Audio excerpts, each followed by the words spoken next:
বছর আগের ঘটনা। কি ভাবতেছেন কন্ডাক্টর সাহেব? অনেকক্ষণ ধরে দেখিতেছি দাঁড়িয়ে আছেন। সাইদুল, ভাবতেছি এই ব্রিজটার বিষয় নিয়ে। এই ব্রিজটা নির্মাণ করার জন্য আমি 1 কোটি টাকার উপরে কন্ট্যাক্ট নিয়েছি। আর ভাবতেছি এজন্যই এই ব্রিজটা নির্মাণ করার জন্য এর আগে অনেকজনে কন্ট্যাক্ট নিয়েছিল।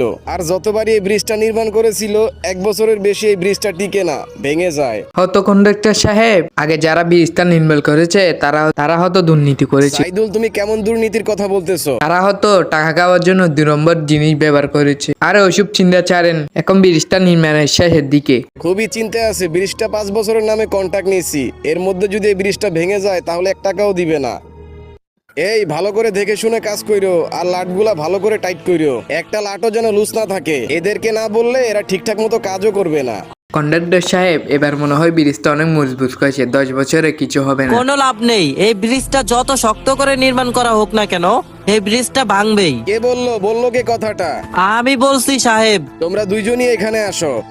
তুমি যে বললা ব্রিজটা আবারও ভেঙে যাবে, তুমি কিভাবে এত শির করে বলতে পারো ব্রিজটা ভাঙবে কি ভাঙবে না? সাহেব, আপনি তো জানেন এই ব্রিজটা আগেও বহুবার নির্মাণ করা হয়েছে ভালোভাবে, কিন্তু এই ব্রিজটা কিন্তু টিকে নাই, বারবার ভেঙে গেছে। আমার কাছে মনে হয় কি সাহেব, এই ব্রিজের নিচে কোনো দৈত্য বসবাস করে। যদি অল্প বয়সের কোনো ছেলের মুন্ডু কেটে এই ব্রিজে দেওয়া যেত, তাহলে হয়তো এই ব্রিজটা ভাঙা বন্ধ হয়ে যেত।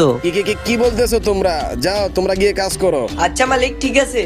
সাইদুল, এরা আবার কোন ধরনের আজব কথা বল? কন্ডাক্টর সাহেব, এই বিষয় নিয়ে পরে বলতেছি, এখন এখান থেকে চলেন। হ্যাঁ, চলো।